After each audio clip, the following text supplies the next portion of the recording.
Welcome back. We are COMP1116. That's Game Programming 3 in the fall 2025 semester at Georgian, and it's week 12, part 1 of our broadcast and recording. And just going to go over where we are right now. We are at the bottom of our semester. We have a couple of weeks left. We have, after this one, only one in-class exercise, which is going to be basically wrapping up everything that we've done with our third-person perspective demo we've been doing. Hopefully the demo's been helping you put some stuff together for your game. That's what it's supposed to be for. And every week you're supposed to get some, practice with Unreal Engine, so that way by the time we get to our final test, it'll be all doable. That's the idea behind it. We are going to be using the third-person perspective template for the final test, so you can expect something similar to what you had before, with some added requirements of um, converting blueprints to C++. Sometimes you'll get that. There might be a couple of those tasks, or one task at least, in your test that basically asks you to do so within the time frame that you have, plus add features or whatever that I'm asking you to do. So that's coming up. I will give you more details about the test next week, and then we'll do the final test in person. The next week's supposed to be remote. This week was supposed to be in person, but we're remote because maybe there's going to be weather today. And getting an early blast of snow today, apparently 15 to 30, both days, for Thursday, Friday. And, to avoid the badness, I kind of called it today. I was like, yeah, I don't know if I want to, I want to go into that. All right, so this week what we're going to do is we're going to add the dodge mechanic to the main character. So we've had that dodge action um, from the very beginning, from week 8. We had it in, but we just never kind of used it at all or did anything with it. We're going to enhance the item class so that we're going to allow us to have it's going to kind of mix in with the hit interface, which we're going to create today. And we're going to add the hit interface to the base character, which means either the base character either the main character or the enemy classes can get hit. That's the idea behind it. So if you get hit, you get hurt. And then when you get hit, we're not going to do damage necessarily today. I just want to have the hit reaction work. Next week, I think what we'll do is we'll work on user interface, for like health bar and that kind of stuff. I might also include a stamina bar, because again, if you'll see today that our player will be able to dodge out of the enemy's way pretty good, right? So, um, I want to be able to give the player a bit of a cooldown so they can't constantly dodge. Otherwise, it'll be like invulnerability every single time they dodge. Pretty good. But you can adjust the difficulty. We'll talk about that. So that is what's coming up for this one. And then, of course, it's due tomorrow at midnight. Let's talk about getting our project ready. So again, all I'm going to do here is I'm going to go to last week's ICE 10 and copy paste. So we should get ICE 11 started from there. I kind of do that in the beginning, and I recommend you do the same. One beautiful thing about working remotely and not having to deal with IT again is, well, computer works. That's a good thing, right? IT, I don't know. It's kind of a mixed bag. Sometimes it works, sometimes it don't. So, all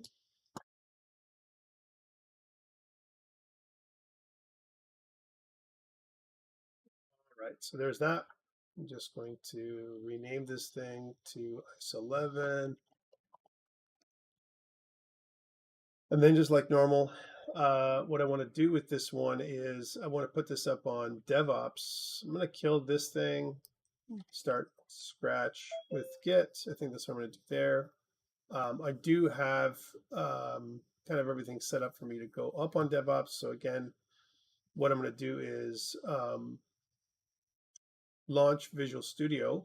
That's important, right? Because I'm going to go right from Visual Studio. And then from there, with Visual Studio running, I'll put it up on DevOps.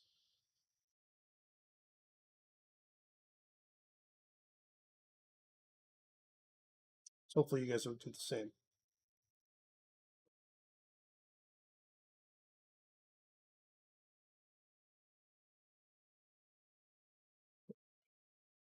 Here we go.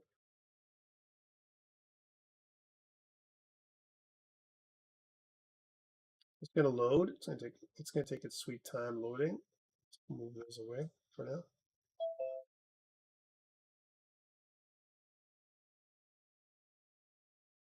now. And when it does load, I think it's a good place to do it. So I'm going to go to Terminal.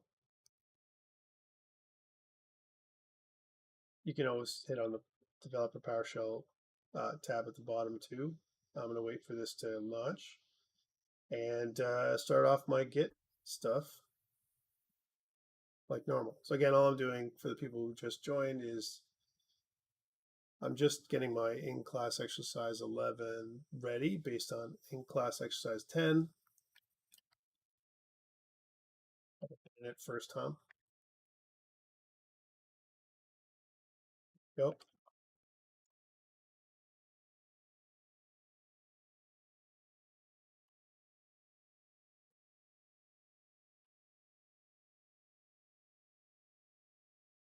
Taking a sweet time today.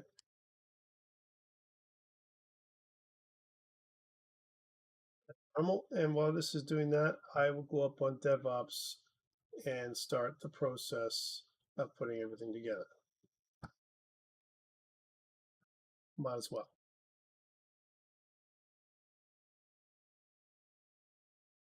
All right, there it is.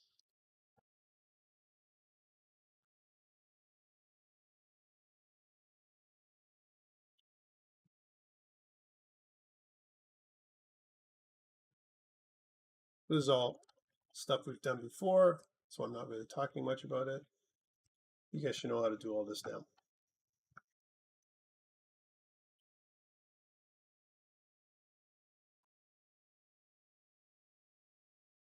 Just chugging, trying to get ready with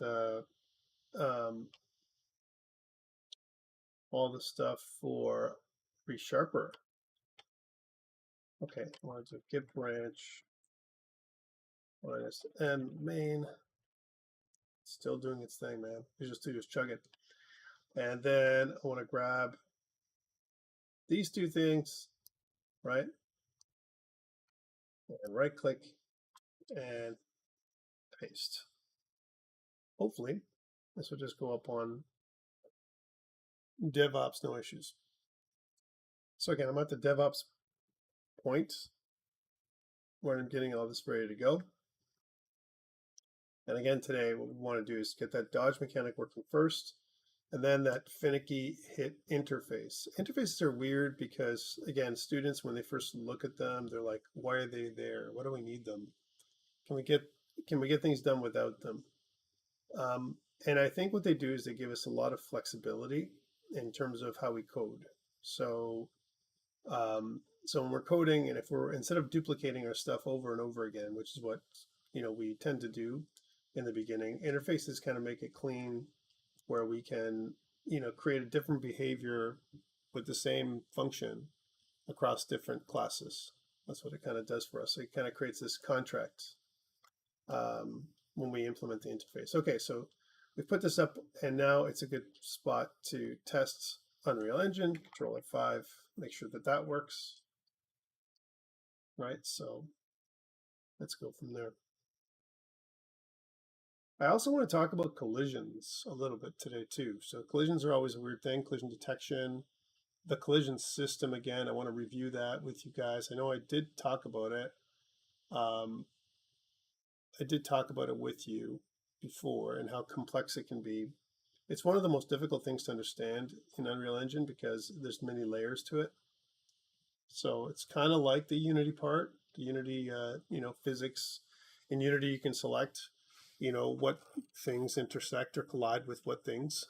There is an option for that, so you can do that.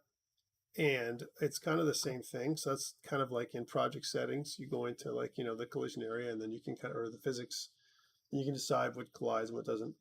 And kind of like this crosshatch table, that's what it is, right? A reference table. But here it's not like that. It's more like you've got different channels, collision channels, and then what you want to do with them is you want to kind of decide that this particular body mesh, whatever, or you know, trigger collider, which is basically the sphere or the box or whatever. We're going to talk about a box today. Each different one of those, each one of those things has the ability to create an overlap or a block, or it can ignore. And when it comes down to it, it always goes to the one that is the worst one. That's what I like to say. So if one is ignoring, as an example, and the other one is blocking, it'll basically say it's being ignored. That's how it goes. Kind of weird, but that's how kind of the collision system works in many ways. And you can test it out. We've tested it before, but there's ways of testing it out, and you'll see how things work a little bit. You guys got to figure it out, because when you do collisions in your game, you'll be like, wait, why am I going through the floor? Or how come this effect isn't working? Like, I'm shooting this thing, but it's not, you know, actually triggering anything. Well, because you're ignoring the visibility channel, or you're ignoring the channel that's supposed to be colliding with. Okay, so this is kind of my map. You may have made yours different. I know that I've seen some students work, and then some people put it around here. We'll do that today as well. But we have this, and always the good thing to do is test to see what our character does. So it kind of goes up there. I can pick up a sword right now. The enemy will attack with a lot of insanity, right? He'll try and get to us. And right now I can't dodge. I can run away from the enemy a little bit, but he will chase until he's defeated. All right, so that's kind of the way he's going to do it. There he is. Here you are. Oh, okay. So that's working. So now that we have that, I want to talk about the dodge mechanic and how we add that in. So first thing we want to do is we want to add some stuff to the main character. So now that we have everything working in Unreal Engine, I'm just going to File, Save All, close it off for now. We're going to do some work on the C++ side. Again, a lot of this stuff that you're seeing here in the PowerPoint, you could have done in blueprints. So if you're someone who, you know, doesn't like some of this stuff for their own game, and you want to do things in blueprints, totally fun to do. But I find that it's just as effective doing things in C++, and it saves us some time. So okay, so here we are. So we have to add these two things to the private section. It says let's just do that. So I'll grab that, and inside the main character, I'm going to close the enemy for now. It's not about the enemy; it's about the main character. So here's the .h in the private section.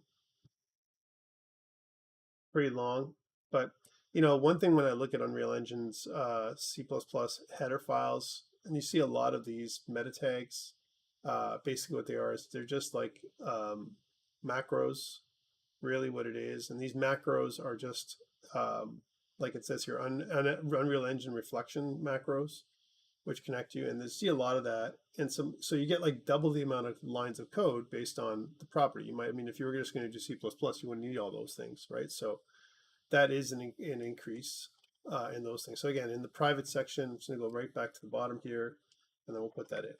All right, so that's where you get a property, which is the dodge montage that you want to add. It's going to be in the combat section, just like the equip montage was, and we want to play the dodge montage with that. Okay, so let's make sure we define our function. So we'll do that. And the other thing that we want to do is we want to do this one, dodge end. So that's in the protected section. I'll be okay if I can speak today. Here it is. So this part, again, is protected. I'm just going to go down in the bottom, just underneath here, and put that in. There we go. Actually, you know, just to be consistent, I think probably a better place to put it would be here, because, you know, it's kind of in line with these. Let me also make that one happen. There we go. So we've got the dodge and we got the save. So we've got those two functions. And the next thing, of course, is for us to, after we've declared everything, we want to define it. So we'll start with the dodge function itself. So this is the one from last week. This is not, or sorry, from the first day that we were together, the actual dodge. It takes in the input action value. So this is something that we would have defined in blueprints, you know, kind of no problem. So let's grab this part first. and I'll talk about it. So let's go to dodge. Again, it's been there from the very beginning when we first started this in week 8. So what does this do? We check to see if the player or the character is unoccupied. So they can't dodge if they're already like, doing something like using their sword, okay? That's what this does. We are adding something new, so tags. So when we say tags add, so interestingly enough, we do have tags in Unreal Engine. I think this is a really great way of keeping track of temporary states, as an example, that we can actually see. We can check to see if the tag exists. It's another flag, or if you want to talk about a switch that we can turn on and off, where we can actually see them. Tags are a list, basically, or it's an array, but you can add new tags to your blueprints and stuff like this when, dynamically, or you can add them ahead of time. And then we're going to play the dodge montage. We haven't really kind of set that up. And then in the action state now, we're going to switch from whatever action we were doing before, hopefully it's unoccupied, to dodge. That's what we're doing. And then, and that's what's going to happen there. That's the dodge kind of function. Next, we want to define dodge end. So when dodge end is done, and again, we're doing this for a couple of reasons why we're using tags. We can kind of detect for the character themselves, not just the action state, but we're using tags to, to keep track of what they're doing. We're actually showing this, as an example in the instance when we're creating the character, right? So here, when dodge is over, we remove the dodging tag. We'll come back to why we're doing it this way in a bit. All right, so that is that part. Then let's define the play dodge montage, which is just going to use our play montage section. That exists for both the player and the enemy now, right? So that's what that does. And all this does basically is we're going to play a dodge montage with a section name, montage name of dodge 1. We don't have this one yet. We need to develop it. We'll do that in the editor. So that's what we're going to do next. We're going to make this dodge montage happen. So I'm going to Control F5, make sure everything's saved right here, and then Control F5, and then let's get it back into Unreal Engine's editor and see what we got going on there.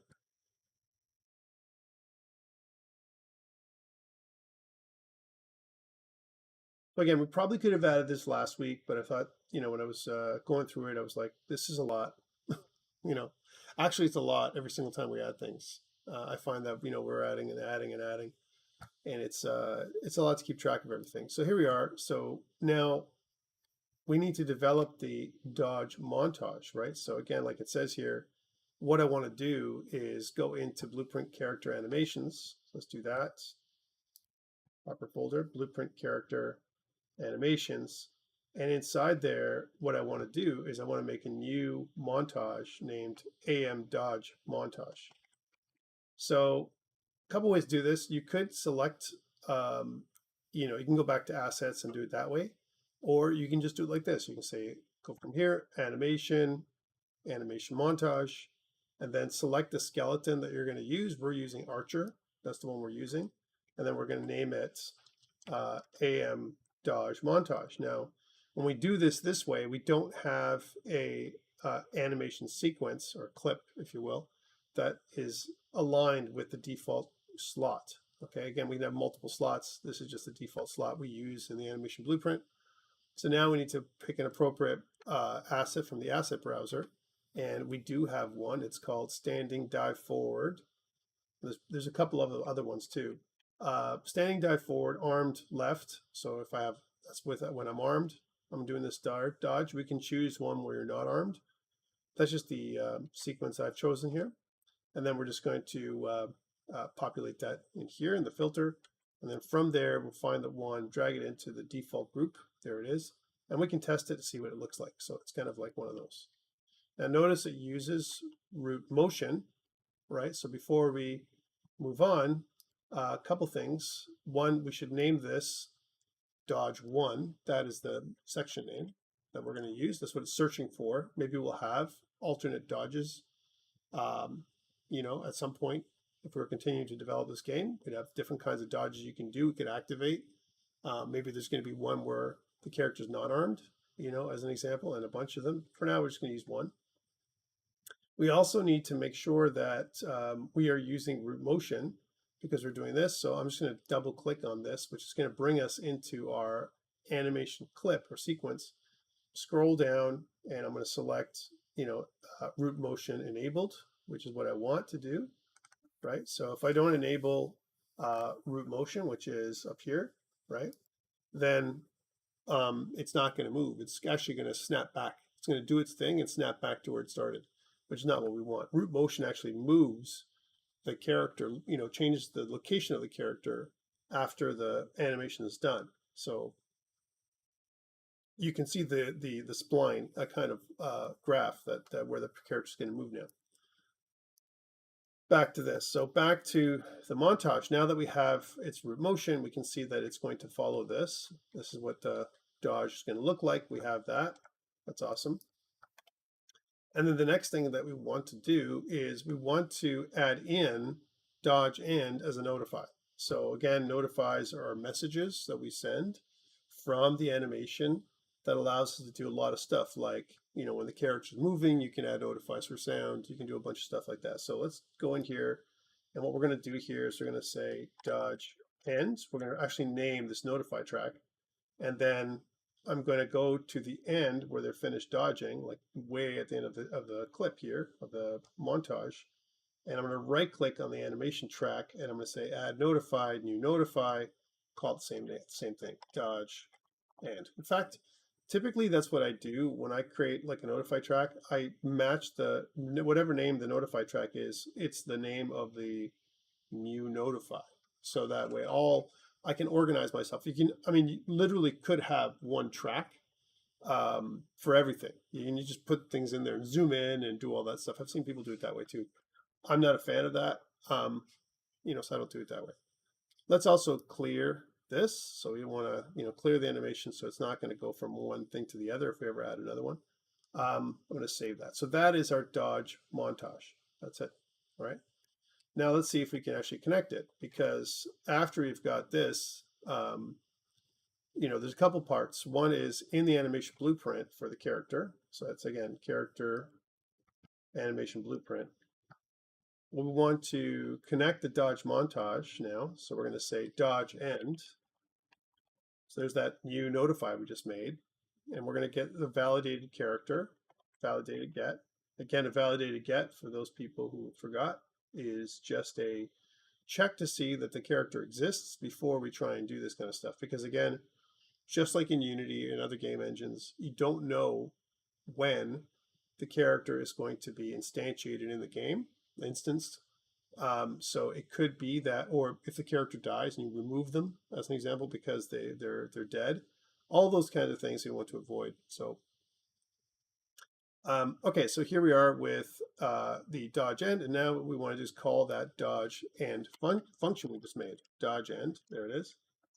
And that will actually go through the dodging component and stop the dodging from happening. Like, and change the character state to unoccupied again, pretty much, right? And remove the dodging tag is what we're going to see, right? So that's next. And then the next thing we want to do is we want to connect it, because if we don't do this, then the character won't be able to dodge or move.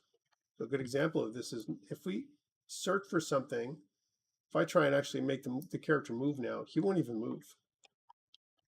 And the reason for this is because the character doesn't even have, they're listening for something. We've put it inside of our main character that we will return. We're not going to do any kind of movement at all if something is missing. So it'd be nice if we had a message that says you're missing this. We could put that in there.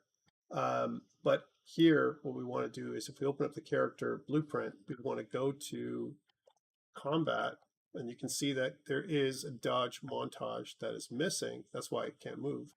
And then if I go here and choose dodge montage now, I'm creating a reference to this for the character. And this has, again, been added from C++, compile and save. And now, if we press play and we press the right mouse button, you should see that the character will dodge in the direction they're looking, and it'll physically move the character in that direction. Good thing about dodging is when I go in front of this dude, he didn't see me yet, now he does, you can see how it's going to work, right? So you can test it out. So if he tries to attack me, I can dodge. And the idea here is that when I'm dodging, I've got invulnerability frames, right? So I'm not going to be able to be hit by, this guy, right? This knight, the guard. Doesn't mean that I won't be hit, because this guy's really quick, like super quick with his attacks, and we can adjust that. And one of the things I have for in-class exercise 11 is adjusting gameplay a little bit. Okay, so that is there. Save all. So you've got that, and we know that that is working. So now we're ready to put this up on DevOps. So again, we're going to save all, file, save all. Oops, yeah, file, save all. There we go. And then from there, I want to go to here, pull up the PowerShell, and basically say git commit -m, and we'll say added dodge mechanic, because that's including things like the dodge montage and all the connected pieces to that that we're doing git push. One thing to note, if we didn't test this, is the characters tags. So I kind of want to show you that one too. And I'm going to do this. We're going to do a couple of things here, so that way, from a debugging perspective, it might help you as well. I'm just going to press play, and one thing I want to note is if you press the tilde key or the backtick, so this is the thing above your tab button or below your escape key on your keyboard, it brings up this little thing here. It's like a command thing that we've seen before. And what I can do is I can type in slow-mo. If you do that, slow-mo, and there's a time dilation that you can put in. Whatever that factor is, it'll slow down your game for testing, depending on what you put in. So for example, if I put in something like 0.5, then you can see that now when I'm moving, the camera's okay, but when I'm moving, the character actually moves and runs at half speed. So everything happens at half speed. Character, this is really great, because when you slow things down, sometimes the action's so fast. As an example, like let's say if I want to find out what his animation looks like, or their animation looks like, I can kind of do that. Let's see what happens if I'm here. And by the way, I'm just going to pop out to the character here for a second, because remember, the character gets put into the game with the game mode, and so they're not there officially. So let's click on the character, right? And what I want to look at is tags. So if you see the tags right now, you can see that the component tag is nothing. That's the camera. And then there's, tags, again, for the mesh component, and there's tags for the actor, right? So if I click on right click and I'm dodging, you can see that a tag was added down here, right? So let's say actor. If I go to actor, right? And I scroll down to the tag. So this is like actually maybe tags actor would be better, tags. There it is. So this is what I'm looking for here in this section down here. Now it's hard to see because the camera's in my way, right? So what it does is it kind of gives me a preview of what the actor's doing. Can't see what's happening, but what I want you to see is this. When I press the button, see how the tag is added, and when I'm done, the tag gets removed, right? So you can see that, right? So there it is, added and removed. Again, I'm going to click away and try this again, and let's go back to slow-mo. So I'm going to go back to, again, backtick. You can put in slow-mo and 0.5, and then you can kind of see what's happening with everything and troubleshoot a little different. You can always change it too throughout, the game. So again, if notice I'm going to be here, the enemy will detect me, and then you can see what's happening in a couple ways now. That's different, right? So, he missed me, And he keeps going. And this is a flaw in our code because it continues to do the things that we don't want it to do. We want to get him away from this, lure him away. So you can see that here's where he's coming at us. And then as he's striking, let's see if we can actually dodge while he gets to strike us. So dodge. So that kind of missed us, right? And then see how fast he is, how he moves. That's our that's the motion warping. And again, it can add challenge, but removes some realism because, I mean, he's actually literally changing his direction in midair, right? So you can make this more realistic or less realistic, like we talked about last week. But you can see how sometimes, even when I'm dodging, I'm so slow when it comes to this, I'm going to get hit anyway, right? So the dodge mechanic has got to be where I get some vulnerability frames when I'm doing it. It can be so fast for the player to see anyway. That's something that we need to do. All right, so the dodge tag gives us those the invulnerability frame capabilities. We can track when something is happening and on a character. Okay, so and an instance character, no doubt. All right, so next part is this. We want to talk about the item class now. So the item class, the reason why we want to enhance the item class is because the item class, I want it to be very specific in the way it hits us, right? So when an item's in your hand and how the item gets placed in the hand, like before what we did was we automatically placed the item in the hand of the enemy, but we want the item that we have in the character to be the same item that gets placed in the enemy's hand. Same thing, same idea, right? So I want it to have the same capability, right? So this way we have to add a few more things to the enemy class. The first thing we want to do is let's get back to C++. So again, we'll file, save all, back to C++, and then we'll add this equipped weapon. Now we kind of did this, but I want to add this to right now it's in the main character, and I want to move the ability for me to track the equipped weapon to the base character file. So because both characters, enemy and player, will have or not have an equipped weapon at some point. And the great thing about this is if we create another enemy class, with a different type of weapon, again, we want to track what kind of weapon they have. So copy that. I'm going to go back to so in main character.h, if you remember, we have equipped weapon way up here. And so literally what I want to move this from here to base character. So here's base character.h. And I want to just take the equipped weapon, this one, which is in main character.h right here. I want to cut it and move it to base character. Remember, because I put it in the public section, because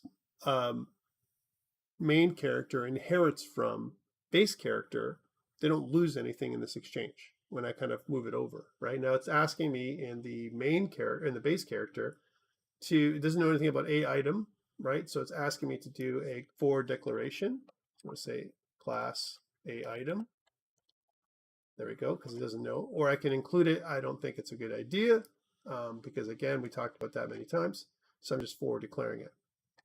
So now that we've got that, let's go back into the item class. Now that we had that, we needed that as a prep, if you will, before we moved into the item class. The item class will need to know what the equipped weapon is of the character. It's going to kind of relate to the thing that has the owner of the item, whatever that owner happens to be. So let's pull up item.h and item.cpp. I'm just going to close these down for now. Save all. Close these down because I want to work with just one class at a time. And in the public section, we're going to add all these properties. I'm going to talk about them in a second. These are important ones to add. It's the bottom of the public section here. Let's talk about what they are. So I'm adding in some new components, a box component. Okay, so ubox component I haven't used. You can see it saying I need to forward declare this one. Again, the system is warning me, so I'm going to say class ubox component. There we go. So that I have to add in. And a box component, it's kind of like a sphere component, but it kind of is a rectangular prism. That's what it is, where we can put, this kind of rectangular box, if you will, around an item. And I'm going to use it as a weapon box. So the weapon box itself is going to have the collider for the item. So I'm going to kind of wrap it around the sword, or if I was going to make use of a different type of item, we could change the weapon box. So the rectangular prism would be bigger, let's say around an axe or some other kind of weapon, right? So that's where you would do what you would reframe what that looks like per weapon. Okay, so now one thing we want to do is we want to create something called a box trace, and for different reasons. So we're going to start with a box trace start and a box trace end.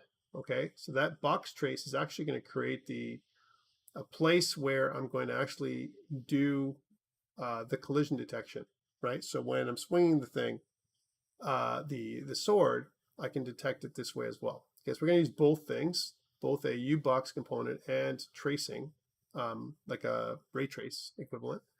And that's what I want to do. And we're using use scene components. And I remind you that scene components in Unreal Engine are like, I kind of liken them to empty game objects on the Unity side. So where they just have a transform and that's all they have, right? They don't have any visible part to them. Then from item properties perspective, we're going to have two things, a box trace extent. So again, the length of the box trace that we're going to be doing, as well as do we want to show debug information? We will turn this on and off to show that, so we can troubleshoot the ability for the sword or the item to hit the enemy. That's what we're going to want to do there. So save. Then in the public section, we're going to add a few helper functions. So in the public section, way up here, kind of at the bottom, actually, I guess we'll continue it down here below this part. We're going to add in these three things. So we're going to play an equip sound. So we haven't kind of done much about sound so far, but we're going to play an equip sound. We're going to play an attack sound, and we're going to play a hit sound. So those are the three things that we're going to do every time you use an item. And maybe different items will have these things can be changed for each item. So again, I have ReSharper here, so I'm going to go to the item class and just go, kind of generate definitions. So it's going to do these, click finish, and it'll do those for us instead of me doing one at a time. So that's what this is, but you can do it one at a time if you want as well. And then in the protectic section, let's add in these things. I'll come talk about that in a second. So what are they that I just added?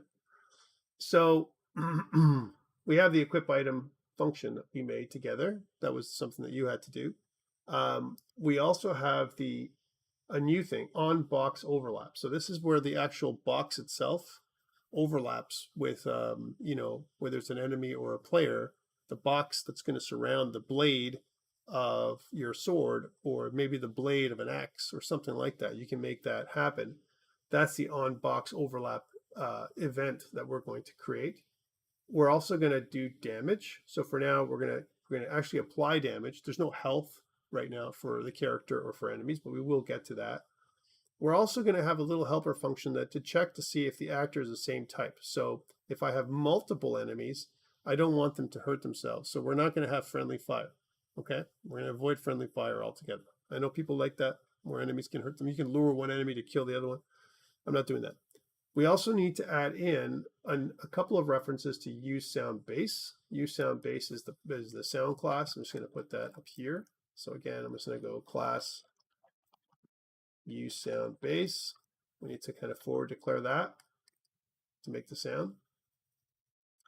And that's what these are. This is the actual reference to the equip sound, the attack sound, and the hit sound, which we have to make on the blueprint side. Okay.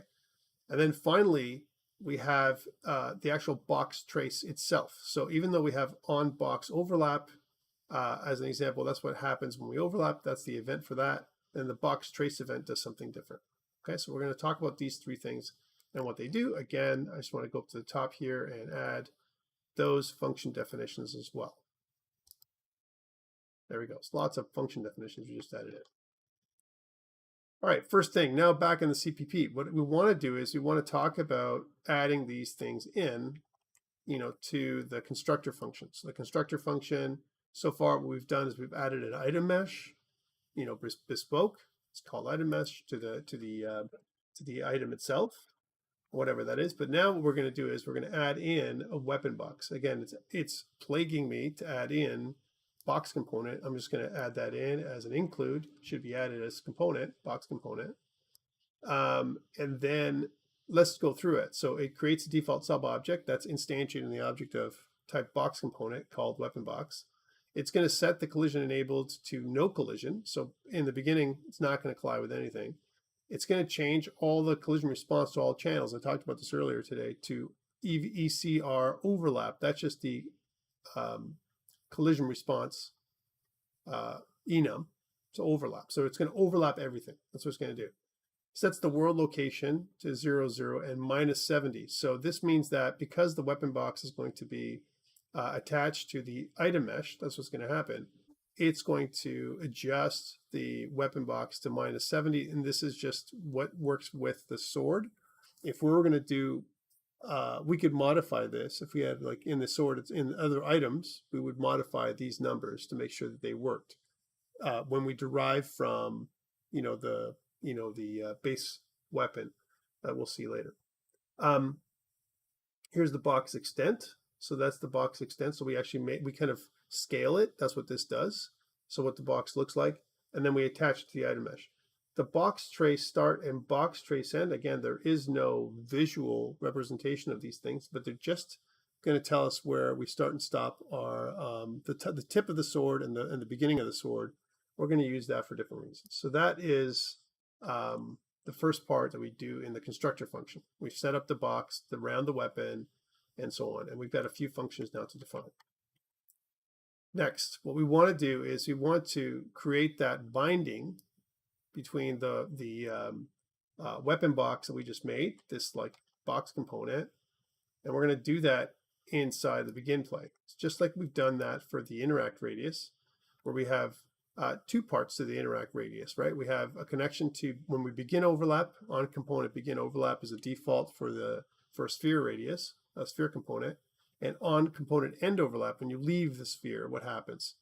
For each of those things, we have a corresponding function, or what they're called is callbacks that we kind of activate. These are the bindings. And here, weapon box on component begin overlap again, we'll call the on box overlap function that we've just defined. All right, so that's what happens. So this is just setup again for the overlap that we want to try and do, the collision, the trigger collision.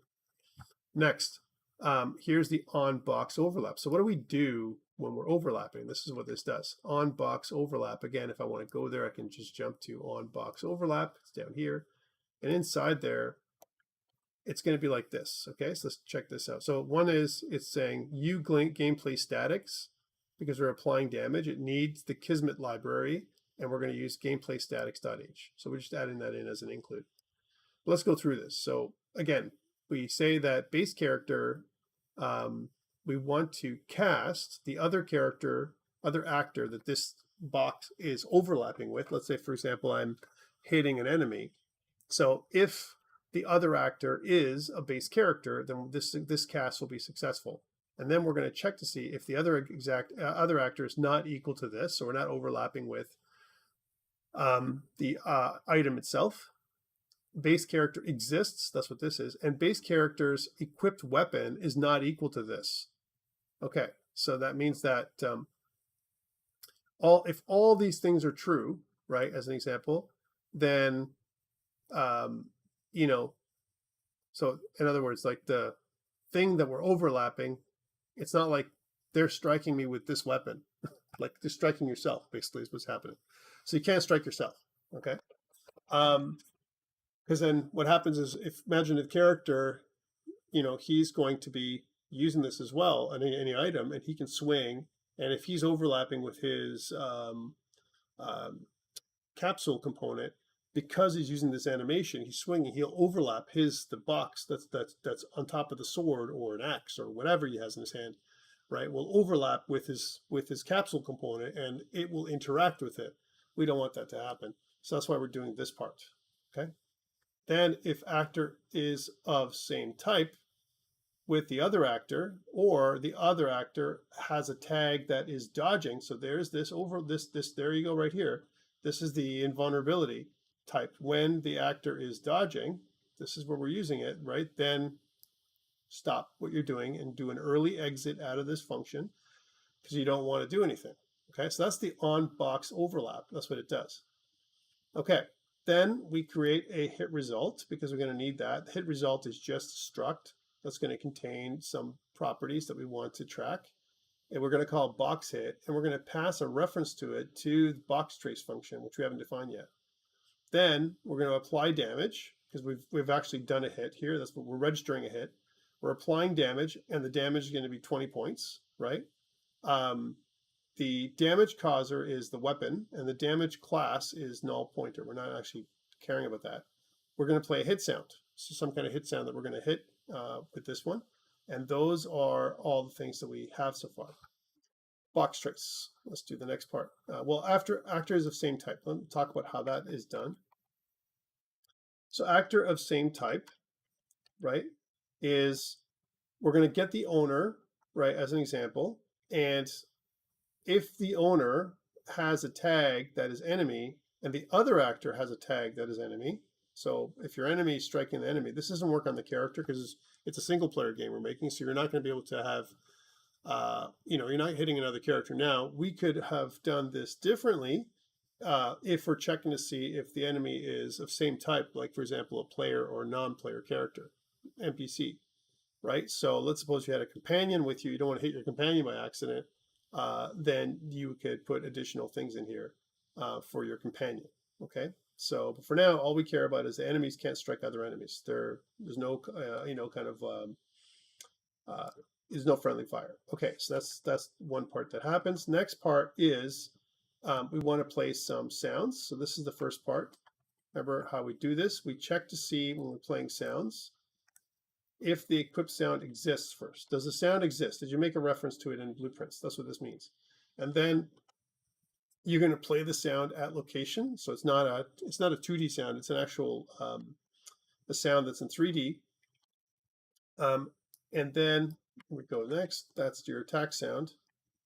So again, we're checking to see if the attack sound exists. If not, then we're going to play that at location. So the equip sound is like, when the enemy equips or you equip, we're going to make that sound. Play a hit sound, we're going to also do the same thing. This is more of a play sound 2D because that hit sound is going to be with you, right? You're going to hear the hit sound anywhere that's being hit, right? Again, enemies can't hit themselves, so the only time you're going to hear this is where you are. And again, this is a lower cost. Playing a hit sound where you are is lower cost than playing sound at location. Playing sound at location because you're doing 3D spatial sound. This is higher cost than this one. And then because we're going to hit a lot, definitely we don't want to use this all the time. All right. Finally, the box trace. So this is the main meat and bones of everything. Let's talk about this. So and I want to discuss why both. Okay, because we could do it with one, right? It's not impossible. But this is kind of a little bit more accurate. Okay, so we have two parts to it, right? So the first part is, do we overlap? So that's on box. If I go to on box overlap, so the overlap basically says, am I overlapping? This big box that's on the sword, is it overlapping with whatever I'm hitting? And I check some stuff out. The box trace happens right after that. So then I'm okay, well, let's see what happens to the box trace. So here is where I'm actually trying to determine if from the sword's hilt to the tip of the sword, that is where I'm doing the trace. And I'm doing a box trace single. So I'm actually manually doing my own box trace within the overlap. The overlap just basically says, yes, I overlap. But I want to make sure that wherever the sword is positioned, that is where I'm going to do the overlap. So again, just like doing a sphere cast or whatever, this is a box cast in Unity equivalent. I've wrapped it around and I'm basically saying, okay, so I want to start, here's my start and end. This is part of what I'm doing here. And then I want to use the same box trace extents, so wrapping it around the box. But what I'm doing is, and this is why it's important, I'm controlling you know, I'm kind of orienting with the box rotation. So whatever the component rotation is, I'm kind of orienting with the box. The trace channel is the visibility channel. That's why it says trace type query 1, believe it or not. The trace is complex. We just definitely want to do that. We want to have a list of actors to ignore. We ignore two things: the owner of the weapon and the weapon itself. Those two things we're ignoring. So it's not going to overlap with the weapon, okay, or the owner. And then that's why it's an array of actors to ignore, multiple things. Show then this to show box debug. Remember we had a little boolean that we set up earlier, and basically if it's switched on, this is using the ternary operator. Remember the question mark says if this is true, then we want to draw the box for duration. We want to actually see that physical, you know, kind of box that we're going to use, a debug trace. Or if this is off, we won't see anything. That's what this does. Okay, and then we return the data for what we hit to box hit. Box hit, remember, it got passed in by reference, and it's right here, box hit. And once we have that box hit, we can use it for other purposes. We can have the impact point and a bunch of other stuff that we can use right here. Okay, so that's kind of stuff. We haven't used it yet, but that is definitely something we can do in the future. All right, so that is this. That's the actual hit event itself. Okay, good. So I'm going to go save all and Control F5, and let's just set some stuff up, right? Because now we have some setup to do. Okay, so again, enhancing the item class, we need to do this because we want to make our sword realistically hit the other character, and that's what we're doing here in 3D.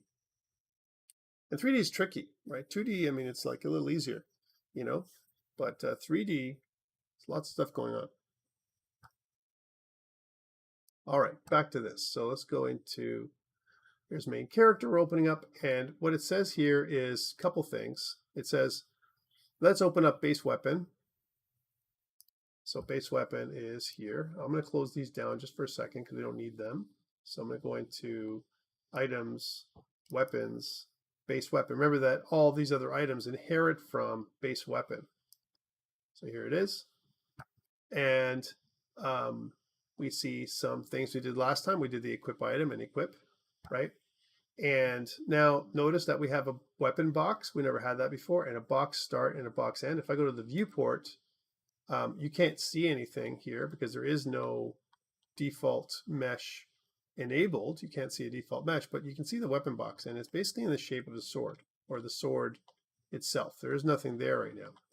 But notice that there is a interact radius, which is here, and then this thing is way down here. So we want to adjust the location of the box start and box end to match this, right? Because now box start is up here and box end is also up here.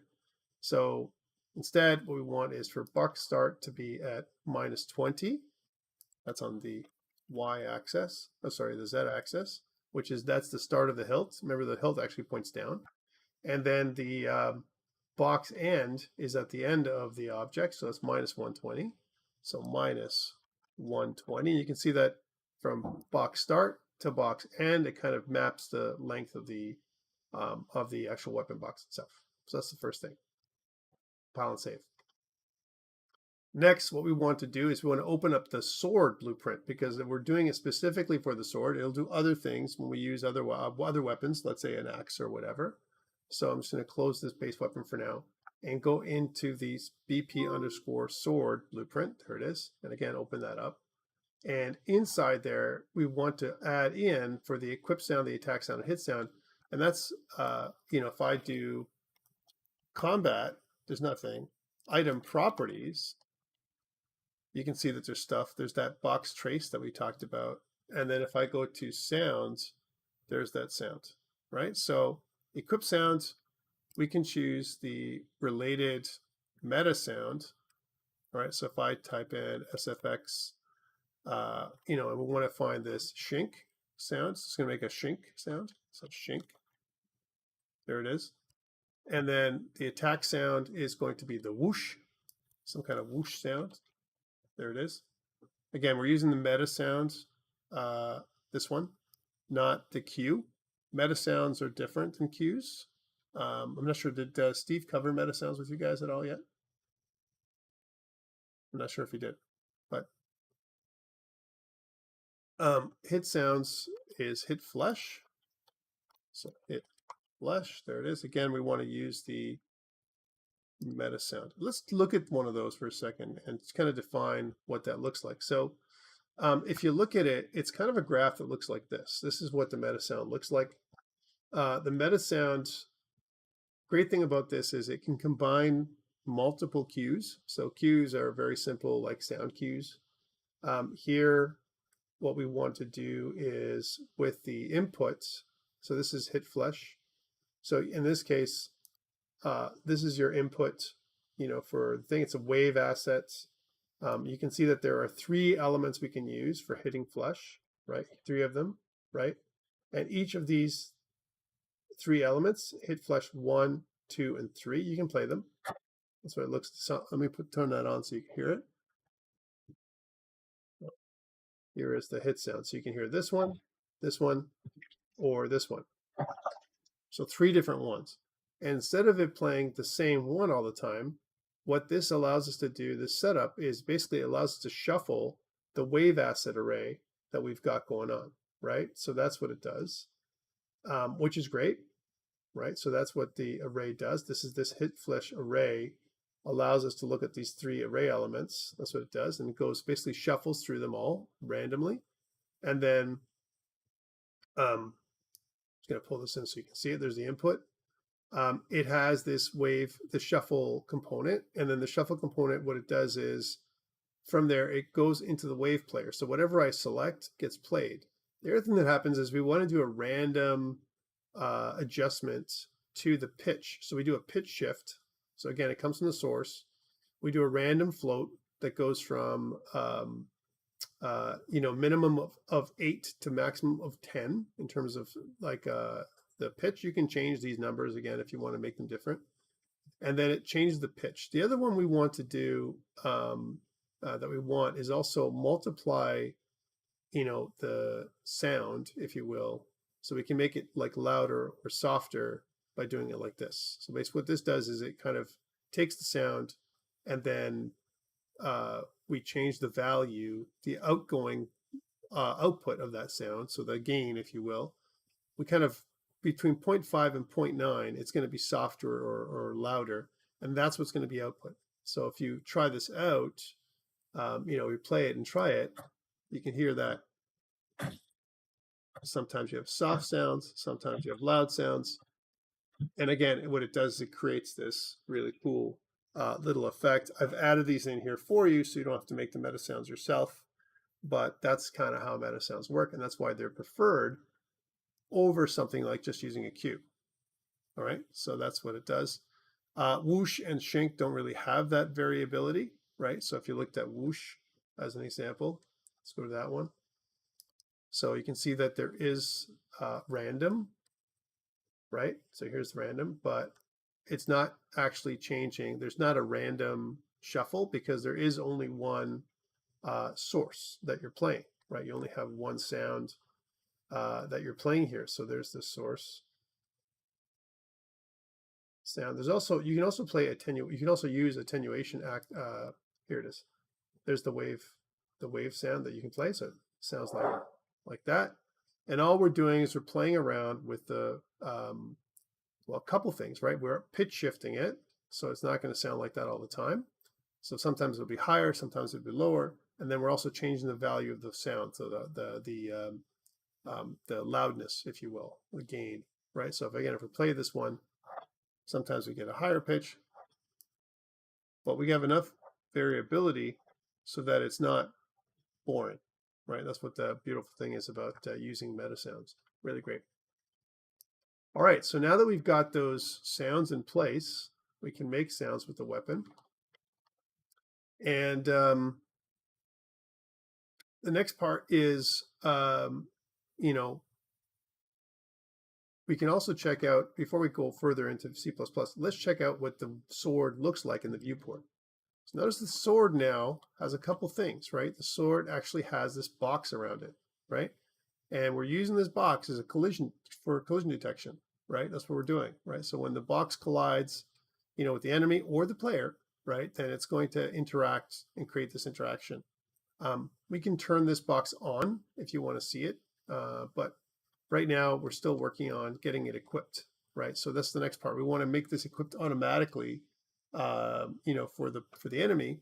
He's going to actually, like, this item is going to be in his hand, when he's running around, and we want to replace our equipped item. We're going to use this new function because now we're going to change how it works. So we're going to start off. We can close this off. So again, close sword, and it says that we're going to go back to Visual Studio. So we're going to say File, Save All. We're not quite done with everything. We're going to go back to Visual Studio. Here we are. And what we want to do there is inside of the item.h, we want to put this new function. So this is going to replace the function that I got you to do for your in-class exercise 9, I think it was. But back to this. So again, we want to put this in the public section that's up here.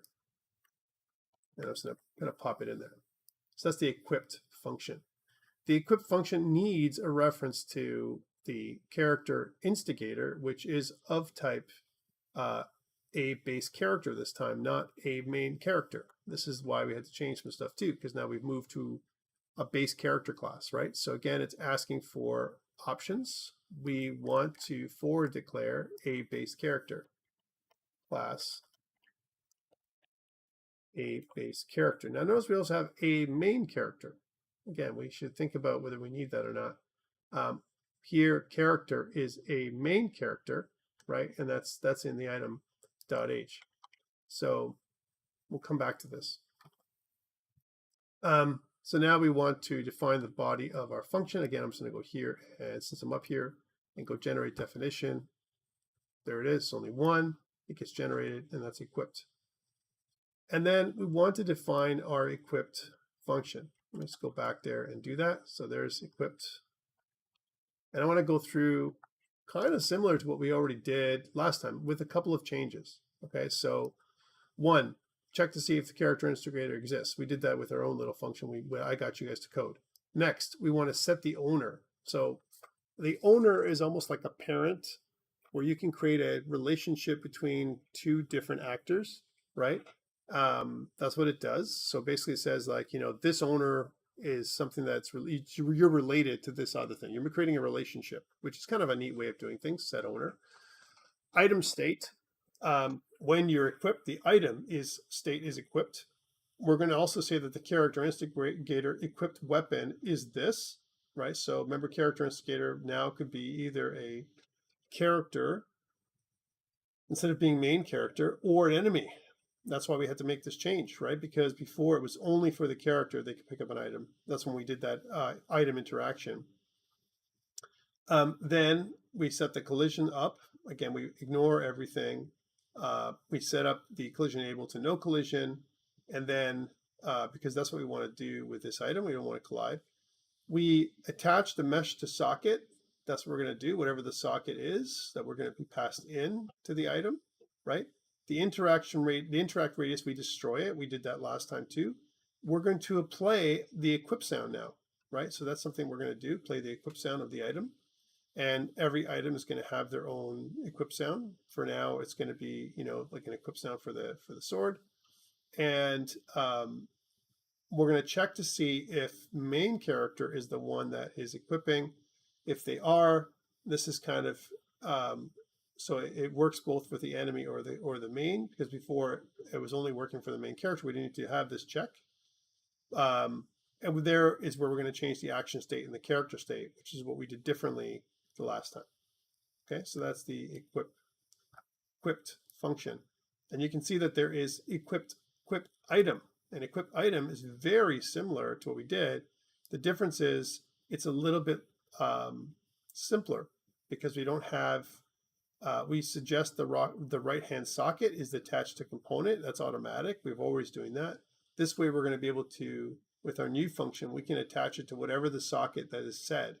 different weapons will have a different socket. Before, we were just testing with the right hand, but you could have a weapon that's both hands or only the left hand or whatever, right? So that's why this was a simpler way of doing it. It was a good test to see if you guys could do this function, but that is what we had before. So realistically, we don't need this right now, but we're going to leave it here for now, just so that way we have it as a reference. Okay, so that is equipped, and then we want to go back into Unreal Engine again. So we've done this, save all, and then Control F5 back in Unreal Engine. So I know I'm going back and forth a bit, but I'm doing this because I want to show you the progression of thinking. That's what it is. So hey, I need this. Okay, do this. Okay, go back to C++ and do this. And then from there, go back to Unreal. You can't do everything because if you don't test at certain points, you could run into a lot of problems, right? Because you're trying to test different things out, and you're trying to figure out if one thing works.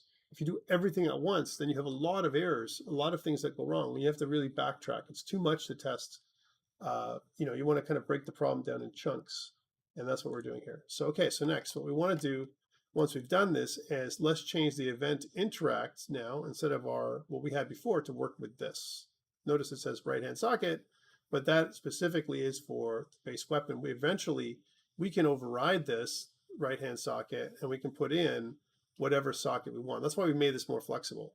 Even if we want to try and override this equipped, with the sword as an example, it could be, both hands as opposed to one hand. And we'll talk about that later. Okay, so let's get back to this. So back to base weapon. So going back to blueprints, items, weapons, base weapon, and we want to go into that event graph, and we want to get rid of this. And let's just get rid of it for now so we don't see it. What we want to do is we want to use the new equipped function. And notice that this is the equipped function. We need to have the mesh. Notice the mesh of the item from the instigator, that we need to have that. So we need to get mesh, right? There's the mesh, right? So we don't have that, we don't have anything. We have to kind of go from there and plug that in, because that is something we need to do. It's going to make this a little neater. And then the socket we're going to use in this case, again, is the right hand socket, but we want to bring it forward here as opposed to just leave it in C++. We want to expose it, is all I'm saying. Okay, so there it is. So this is what we had before, but now we're doing it this way.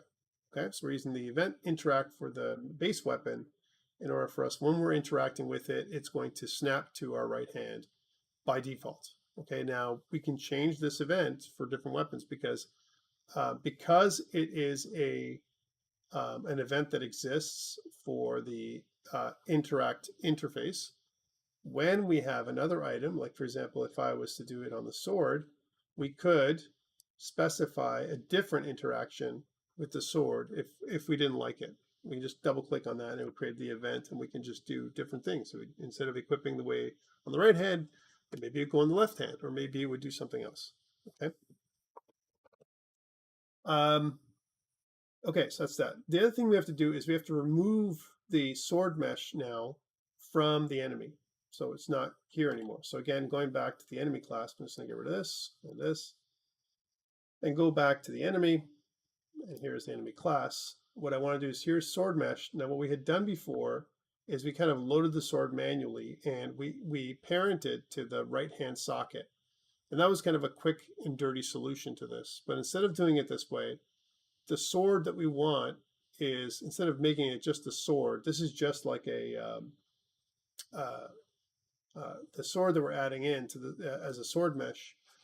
It's an item, but it has nothing attached to it. There's no functionality around this sword, right? It's just a sword mesh. We're not actually adding a sword to it. So it looks like a sword. That's what it is. But it has nothing around it. We want to make it so that it has a blueprint. We're actually adding a physical sword to the enemy, where they actually have a real sword in their hand that has functionality and overlap and all that stuff. And that's why we have to remove this. This is just temporary. So again, I'm just going to remove that. So no more sword. But it doesn't matter. So again, the enemy will look like this, where they don't have a sword in their hand starting off, but then we're going to teleport one to their hand in a second. And we're going to do that in Visual Studio. So again, we need to delete it because we're going to add it back in a second. So again, File, Save All, and we're just going to close down. We'll take a short break soon. I just want to make sure that we get to this part.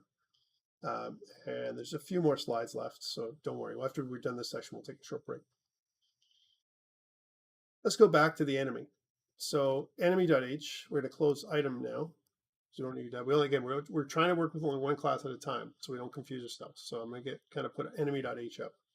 Here it is. And back in Visual Studio, we want to add in to the protected section this. Now I want to talk about this for a second, where we use some different things we haven't done before. So we're going to use something called T subclass of. So T subclass of is where I'm basically saying, in the equivalent in blueprints is, I want, instead of an object reference, I want a weapon of class, this class, or this. I want to create a property that holds this class. So why that? Because it could be any item, right? We don't want to specify a specific item, like for example a sword, because then it would only be sword that you would see there as an item that you would add in. So that's what we want to make it. That's the weapon class. It's going to be a subclass or of type, if you will. T subclass of is just another way of creating a pointer to an item, but only for the class itself, to determine the class, not as an object reference. Okay, that's what it is. So again, we don't have a item up there. I recommend we put it in class a item because we're talking about something, and we haven't included it here at all, and we definitely want to include it. Okay, so that is the first thing we do. Okay, next, then in the private section, we're going to spawn the default weapon. Spawning the default weapon is only going to happen for the enemy, right? For the player, they're going to pick it up using their interaction, right? So that's what they're going to do. So spawn default weapon, what we want is to create a definition for this. And but first, what we want to do is in the constructor function, remember that enemy is same type. We're going to take care of that. We can't tell if the enemy is the same type. If there's two enemies, I'm going to grab this one, and we're going to put this in the constructor function of the enemy. So when the enemy is constructed, they're also going to tag themselves as a enemy. And this is a way we're using this so that when the sword overlaps with an item, with a thing, they check to see what the tag is of the thing that they're overlapping. It's a quick and dirty way of doing it, as opposed to checking to see, as an example, if I can overlap with this thing. I don't want to hit this enemy. And it's really interesting. You can also make custom objects. We'll talk about that in a second too. That's done in the project settings, right? So you can do that too, right? Where you can create like these custom objects that appear in your collider. So you can do that as well. This is just another way of identifying, items and in characters and stuff like that. So this is one thing we want to do. We tag that, we add that tag, and then the next one is we want to add in the initialize enemy method, right? So again, if I just jump to that, here it is. We do some stuff in here. We set up some bindings for the action radius. We also have the pawn sensing component that we set up. This is all set up for the initialize enemy, right? And so here at the same time, what we want to call is we want to spawn default weapon as well. So when the enemy is initializing, when they're being created, we want to spawn the default weapon, and that's what's going to happen there. Then what we want to do is define how that works. How does the spawning work? So if I go to, again, I want to jump to spawn default weapon. Here it is at the bottom. And okay, a couple of problems that we have here. So it doesn't understand what the item class is because it's saying, okay, I don't know what, it just tells you. Whenever you get these underlines, it looks really angry, but read what it says. It says type A item is incomplete, which means you're missing an include. So at the top, you want to go here and you want to basically say include item.h. That's what you want to do. That's the thing that's missing, right? And now when you go back to the bottom, you'll see that there is no problem. Let's go over it. So first we check to see if, when we see the world, if the world exists, this is like, has the game started? That's what this means. Has the game started? If the game has started, as an example, if I can instantiate an object of the world, and the weapon class, it also has something in it. So for the enemy weapon class has been defined. That's what it means. Like you've actually gone down and pulled down in the blueprint. The weapon class is whatever weapon you want to choose, right? Then, and here's the thing: the next part you're going to do is you're going to say that the default weapon is in the world the actor that is spawned, the spawn actor. A item is what you want to use is of type weapon class. Okay, explain this. This is an example. So spawn actor is a method that exists. It's just part of our part of Unreal Engine. You can spawn any actor you want, bullets, whatever you want. So what we're saying is spawn an actor of type item, and the item is specifically going to be of this weapon class, whatever the weapon class is, whether it's sword or whatever you specify. Okay, for this dude. And then we're going to use the default weapon because it's an item. It has an equipped function we just made, and it's going to equip it.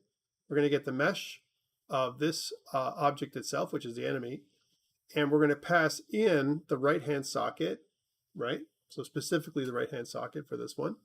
That's the name of the socket, and the instigator is this. So this is kind of like redoing the equipped, just like we did for the player. When the player picks up a thing, we're going to do it here for the enemy. The enemy, instead of picking it up within an interaction, it's going to do it automatically instead of interacting. So the player can interact with it, and this is the way we add it for the enemy. We do it this way. So again, could we make it happen in a different way? We can definitely add this in blueprints instead of doing it here. Like we can create a spawn default weapon function in blueprints and do the same thing. And then we say equipped weapon, and equipped weapon belongs to both player and enemy, is this default weapon, whatever the default weapon is that we spawn, which is of type weapon class. Notice we didn't specify if it's a sword or shield or whatever else, that we're spawning. Okay, because it can be anything.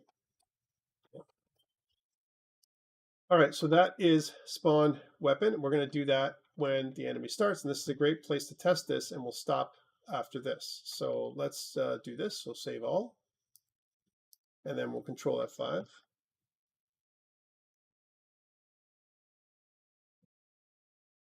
So I know when it comes to this stuff, if you were going to ask to do this on your own, you'd be like, I'm lost. I don't know where to start, But to me, I think that it's always logical to do one thing at a time. You want something to happen, think about what you need. First thing, what are your dependencies? The things that you need to make this happen. What structures do you need? Where do you need to change things? How do I need to remove anything? Because is there any duplication, and so on. Okay. So back to here,